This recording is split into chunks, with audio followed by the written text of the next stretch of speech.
Salut l'équipe, j'espère que vous allez bien. Aujourd'hui, vidéo avant-match, on va ensemble pronostiquer le match du Barça contre Eibar. On va ensemble l'analyser, dire comment le Barça doit jouer pour battre Eibar et prendre les 3 points en sachant bien évidemment qu'on a un calendrier surchargé avec la Coupe du Roi, la Ligue des Champions et bien évidemment la Liga. Donc accrochez-vous bien, on est parti pour une nouvelle vidéo.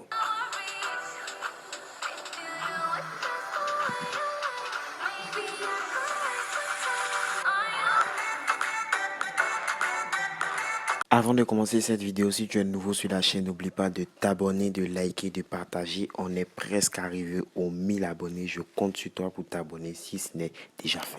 Nous allons commencer cette vidéo bien évidemment en parlant de l'actualité barcelonaise, mais plus précisément les élections présidentielles qui font rage depuis ces dernières semaines. Et oui, les socios ont réalisé un sondage où on avait besoin des votes pour savoir qui serait favorable à la présidence du FC Barcelone.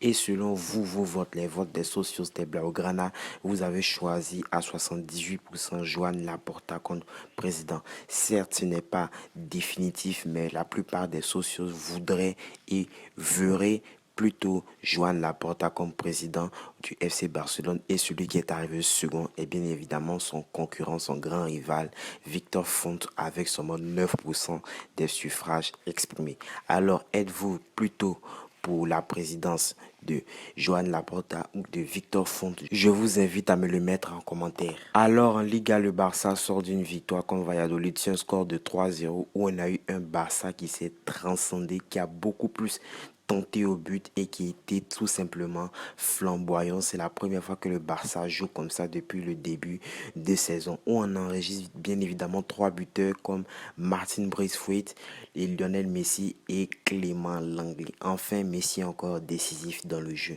Messi, certes, qui n'est pas très flamboyant cette saison, mais a été impliqué sur les 3 buts du FC Barcelone contre Valladolid. Certes, le Barça a raté beaucoup d'occasions dans ce match. Le score aurait pu être beaucoup plus lourd. Je parle même peut-être de 6-0. Il va falloir dire merci aux gardiens de Valladolid. Mais avec cette victoire 3-0, l'essentiel est là puisque le Barça est actuellement 5e de Liga avec 24 points et à 2 points du 3e. C'est-à-dire qu'en cas de victoire contre Eibar, le Barça aurait l'occasion de venir provisoirement 3e en cas de défaite de la Real Sociedad ou encore de Villarreal. Donc il s'agit ici pour le Barça de réaliser la bonne opération avant la trêve hivernale, en sachant bien évidemment qu'au retour des congés de fête, des congés de Noël, des congés de fin d'année, le Barça aura un calendrier beaucoup plus lourd. Mais en ce qui concerne notre adversaire du jour, Eibar a réalisé une très mauvaise partie des championnats puisqu'ils sont actuellement 17e de Liga à une place de la zone rouge. Cette équipe qui nous a tellement habitués à produire du beau jeu,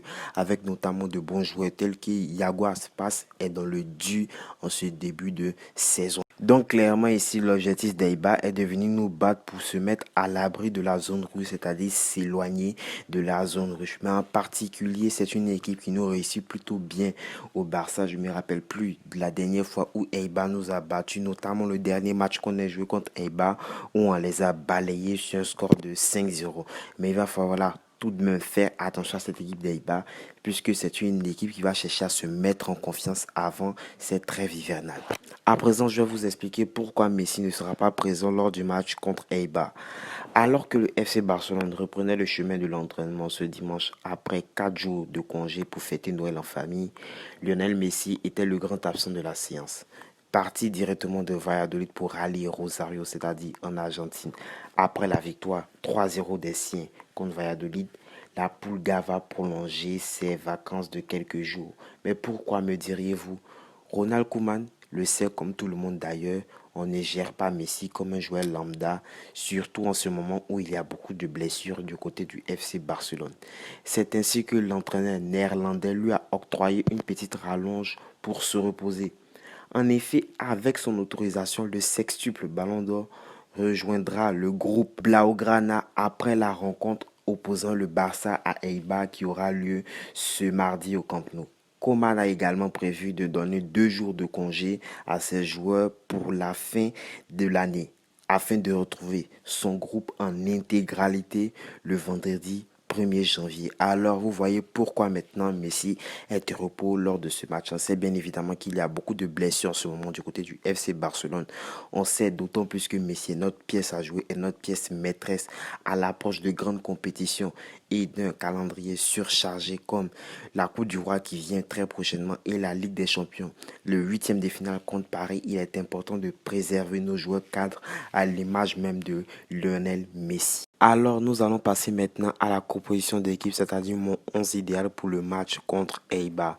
Alors, le Barça devra adopter sa même tactique, c'est-à-dire le 4-2-3-1, et le gardien sera bien évidemment Ter Stegen.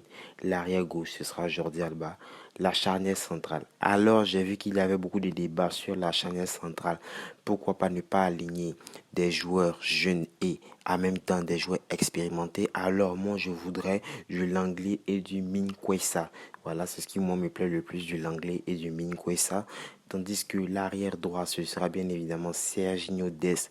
Les deux milieux, je voudrais des milieux qui se matchent le mieux et qui seront là durablement pour qu'on ait bien évidemment un 11 type. Alors, je voudrais plus un Pjanic, Frenkie de Jong pour la continuité.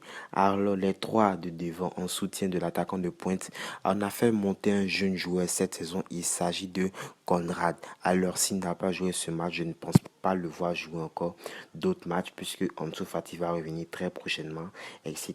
Donc, je voudrais que Conrad joue sur l'aile gauche, tandis qu'on ait un Pedri et comme ailier droit, je voudrais bien évidemment un Dembouz, puisque Dembouz, j'ai vu, est de retour.